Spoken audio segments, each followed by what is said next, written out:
Kausapin natin si Agriculture Secretary Francisco Tiu Laurel Jr. Sek Kiko, magandang morning! Good morning, Jerry at Katunying. Kumusta? Pasensya na kayo at medyo matagal kayong naghintay. Baka ako nagsaing na kayo habang naghintay kayo sa Okay lang. tagal namin. Sek, maghahingi lang tayo ng mga updates sa mga ginagawa ng DA. For example, yung tungkol sa bigas, ano? Pwede na bang mag-import uli ngayon ng bigas? Well, yes, starting nung January 1, allowed na ulit mag-import. In fact, may mga pumapasok ng bigas, although medyo may konting delay yung pagpasok dahil sa medyo port congestion, no? Dahil galing tayo sa Pasko, no? Christmas season. But andyan na sila. But of course, may voluntary measure tayong ginawa with the importers na inaayos, inaano yung volume, nililimitahan yung volume, at para nga yung maging ready tayo sa next harvest season natin at kasagsagan nito ay Marso. Ano po yung limit? Mga gano lang ang pwedeng import na bigas? Itong January hanggang 450,000 tons yung to 500,000 tons yung ating agreement with the importers. Kumusta po ba ang presyo ngayon sa world market ng bigas po? Sa ngayon nasa mga $430 per ton yung ating yung pinakahilig ng ating mga mamamayan bilhin. So, aabot yan siguro landed mga 37 pesos 37 landed pesos. cost yan So per kilo. kung bibilin po natin sa palengke at sa AMPA, ano po yung tamang presyo ng bigas ngayon, Secretary, na hindi overpriced? Well, dapat siguro in between kasi may mga last contract pa yung mga yan na bago nagsara yung importation. So, yun yung dinideliver ngayon. So, dapat ang presyo nun nasa mga 45 to 47. Pero yung mga bagong bili nila, pag dumating na dito sa Pilipinas, ay dapat nasa mga 45 pesos per kilo yan ang retail price. 45 pesos. Ilang porsyento po yan, Secretary, ang inaangkat natin ng total consumption natin? Ganun po tanong ko dahil ako ay nakatingin lagi doon sa pangarap natin na maging rice self-sufficient tayo eh. Ilan pa hong porsyento yan? This year, we expect that ganun pa rin, 20% ng ating requirement ang kailangan natin ipasok. Hindi pa talaga natin kaya na hindi na tayo mag-i-import ng bigas, Sec? Well, eventually, kakayanin ho yan kung talagang mapondohan ho yung mga pangangailangan ng irigasyon at ng Department of Agriculture. Kasi we have enough rice land there. We just need more irrigation and better interventions nga. Hindi ba sir, mukhang magandang direksyon yung una nyo ng inumpisahan na ninyo yung parang contract farming? Oo. Oh yes, tuloy-tuloy naman yon.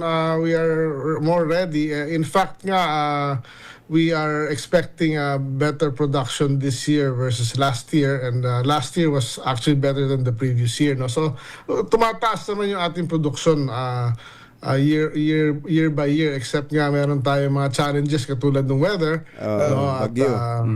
yung mga ganong klase. At this year may mild El Nino, may mild El Niña La Niña pala.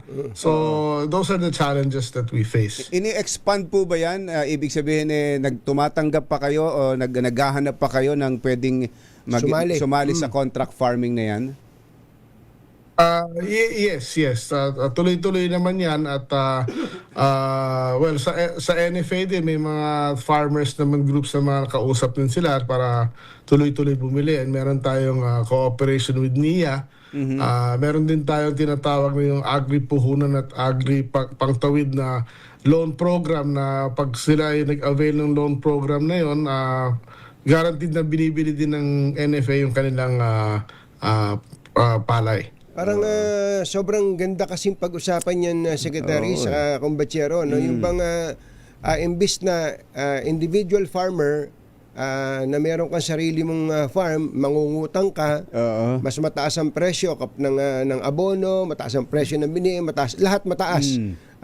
Pero kung pagsasama-samahin kayo sa isang kooperatiba, ano tawag doon, Secretary?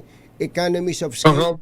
Economies of scale. Yes. Kapag ka marami kayong sama-samang mga magsasaka, liliit na yung presyo kasi bulk ang pagbili ng pataba o ng abono at iba pang farm inputs, liliit yung production cost. Di po ba, Secretary? Tapos nandun pa gobyerno na umaalalay. Mukhang yan na po ang pinakamagandang direksyon natin na ginawa ninyo, Secretary. Dapat talaga expand yan eh. Ayun na nga, yung direction natin ngayon tama, okay na, may mechanisation, may post-harvest, may pautang. We just have to, tama ho kayo, kailangan ng scale up ito. Kaya lang, meron din mga challenges dito sa pautang dahil nga sa ibang mga areas may resistance sa amin dahil nakakalaban namin yung mga traditional financiers Ayun, yung mga 5-6 na Ay, siyempre oo, parang ganun. Totoo po. Yung 20 pesos na bigas po ba, gano'ng nakalawak ngayon? Sa ngayon, nasa 82 provinces na tayo, no, as of December. So, nasa lahat na ng probinsya. Ngayon, ang ginagawa, scale up na. Basically, ang sinasabi sa scale up, nag-umpisa tayo sa Pangasinan na halos lahat ng lower middle income households ay available na sa Pangasinan, no? Then, susunod is yung Bohol, I think bukas Aklan kami. Aklan. Tapos after that Tawi-Tawi. So every week isang probinsya. Actually some weeks dalawang probinsya. We have 52 weeks this year at 82 provinces yung expansion. So halos every week may isang probinsya na i-implement yan. Yun ang maganda. Pero ang tanong, yung po bang binebenta na 20 pesos na bigas, yan po ba locally produced o imported? Locally produced sa halos lahat ngayon. Good. Lahat. Ay, salamat naman. Kaya ganoon ang tanong natin, para ang makikinabang din dyan, mga farmers natin, total sinasubsidize ng gobyerno, no? Yes, basically the idea is bibili kami sa farmers sa tamang presyo. Bebenta namin ng 20 pesos sa consumer. Of course, kung wag naman tayo tamaan ng lintik, maybe from time to time we might need to use imported, pero that is only as a last resort. But if possible, pwede namang walang imported basta lang maayos yung inventaryo, maayos yung wala lang kalamidad siguro na malaki. Pero pag ito'y pumasok na ho, aliba, first time pumasok sa isang probinsya, tuloy-tuloy na yon. Hindi yung minsan lang napunta ron, nakapagbenta ng 20, tapos sa ibang lugar na.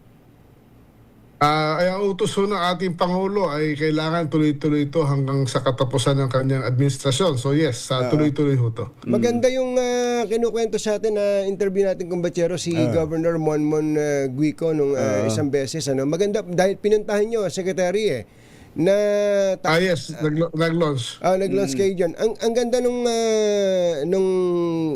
ginagawa nila sapagkat kapag lahat pwedeng mag-avail, lahat pwedeng makabili at mas malaki ang allocation kapag ka may senior ka sa bahay, meron kang PWD sa bahay. Gaano ang allocation? Pwede kang bumili ng 30 kilos, tama ba? Yes, tama ho yun. Katunying, basically, the senior citizen, solo parent, PWD, 4-piece, 30 kilos ang allocation na per month. Of course, yung regular household natin na hindi kasama doon sa mga disadvantaged ay 10 kilos per month ho yan, per household. At least okay na tayo sa bigas. Ulam naman, ulam. Pwede ba yung yung pampadiabetes? Dahil binawala sa bigas pwede na mag-import. Tayo pala ngayon nag-e-export na ng asukal. Totoo ba? Hindi ba ako nagigitlan na bumalik na naman tayo sa pag-e-export ng asukal, Secretary? Totoo ba yan? Well, for the last 3 years nag-export tayo ng sugar. 2 years ago, I think 90,000 tons. Last year, 100,000 tons. This year, 100,000 tons. Meron tayo kasing quota sa Amerika at sayang kung hindi natin gamitin yung quota na yon. Although may mechanism yun dahil binibenta natin ng medyo palugi yun, dahil yun yung world market price, mas mataas yung local, but kung nagbenta ka sa labas, may karapatan ka ngayon na binibigay na pwede ka mag-import doon sa deficit naman na kailangan natin. So parang binabalanse ho natin yung ating tinatawag na stocks, no? Sa ngayon nga medyo bumaba ang presyo nung Disyembre, Nobyembre ng ating raw sugar. That's why it triggered the DA to export para mabawasan yung local stocks, dahil last year medyo maganda yung harvest ho natin sa raw sugar. We hit all-time historical record of sugar production last year. Oo, ganun ho ba? Pwede bang, Juan? Pwede Balita bang, yun, wag na nating i-export kung mag-i-import din naman tayo? Kasi ang harvest season natin sabay-sabay eh.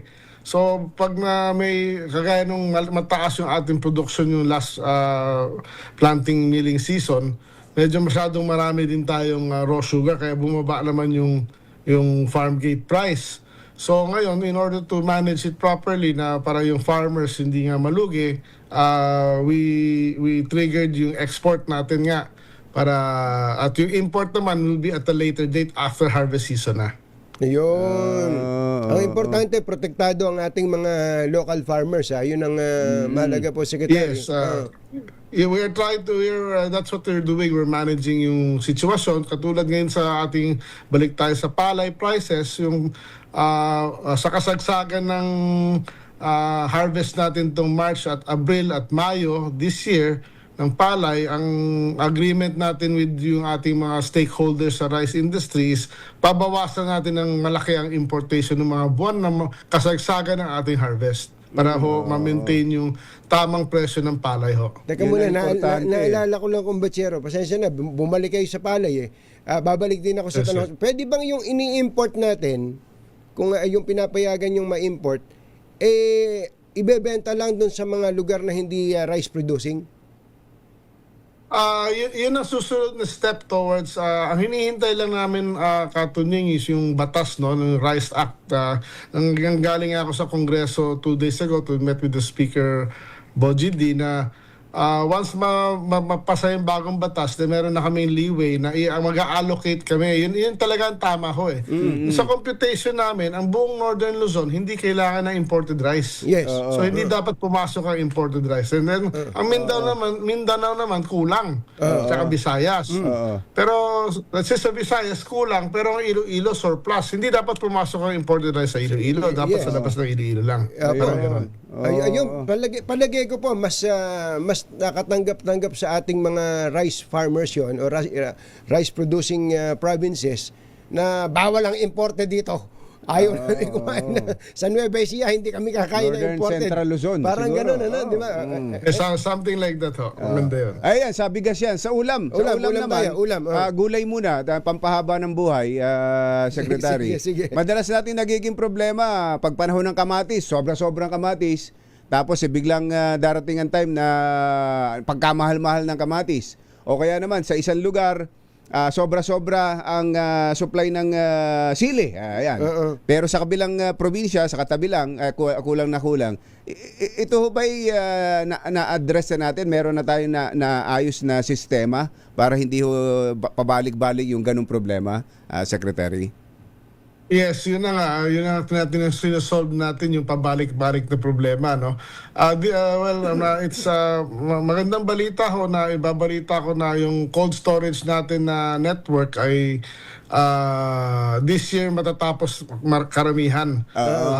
Yung mga modulars natin starting April may mga meron na tayong mga i-inaugurate at meron din tayong mega cold storage na sa Pili Kamsur na matatapos no itong Marso. Malaki ho to. At meron din sa FTI sa Taguig by November, December this year matatapos. So yung cold storage systems natin will be online partially this year, and hopefully by end of this year mas marami na. Yun yung makaka-absorb ng mga production spikes, no, at hindi sana maitapon yung mga sayang na gulay, no, katulad ng kamatis, minsan carrots, minsan cabbage. Oo. Oo. Ito Pangalawa yung Sa sili Sili, naman, sili. Oo. kailangan namin na gumawa ngayon ng mga clustered greenhouse farms para sa sili. Kasi ang problema sa sili, sa aking pagsusuri at konsultasyon sa mga farmers, pag malakas ang ulan, natutunaw yung Natutunaw. yung Tama. parang bulb niya at Parang kamatis din, kaya ganun. nagkaka-shortage. Oo. Para hong kamatis din, ganun din ang problema. Oo. So kailangan natin ng climate resilient system para kahit malakas ulan, kahit walang ulan, Tuloy-tuloy. kahit may tuloy-tuloy Tuloy lang ang ang production. Pero ito hong mga cold storage na to, mas marami, tsaka strategically located o situated para sa sa distribution, at ito ho ba strictly for local production lang. Baka naman marami nga tayong cold storage pero puro imported naman ang laman. Yes, basically ang intention niyan is for local production and we will monitor that closely, no. But of course, sometimes we cannot avoid using those cold storage kung depende kung let's say sa Kamsur kunyari biglang nagka-shortage ng baboy dahil may tumama na ASF, we might need to ask people to position frozen goods there, no, na galing sa labas. abroad. Depende kasi ang problema natin yung climate, lalo na sa madalas tamaan ng bagyo. Those cold storage also act as a buffer stock para meron kahit tamaan ng bagyo at kalamidad at walang production at nasira man meron pa silang may lalabas na produkto. May supply. Oo. Mukhang pasipagan kayo kay Presidente. Meron ako nakabidano isang Secretary Dave Gomez. Sabi ni Secretary Dave, pagod na ako kabibilang ng event ni Presidente. Pero tinitingnan ko rin event yun, dami Ano ba yan? Siyempre. Araw-araw din kayo nag-iikot? Secretary? Last week ho, 5 days, 5 provinces ako. Today, nakadalawang province. This week, 3 probinsya ho ako. Pero kailangan po, Secretary, kailangan po yan. Nakikita talaga kayo sa baba. Yung mga kababayan natin, especially mga stakeholders, nakakapagsumbong sa inyo. May mga pagkakataon kasi na hindi naaabot yung Secretary, pero ngayon ay at least nahahawakan nila kayo. Secretary Kiko, salamat po sa oras. Thank you at po. sana mas madalas yung ating huntahan. Thank you. Sige ho, salamat ho sa oportunidad. Thank you and good morning. Good morning po. DA Secretary Francisco Tiu Laurel.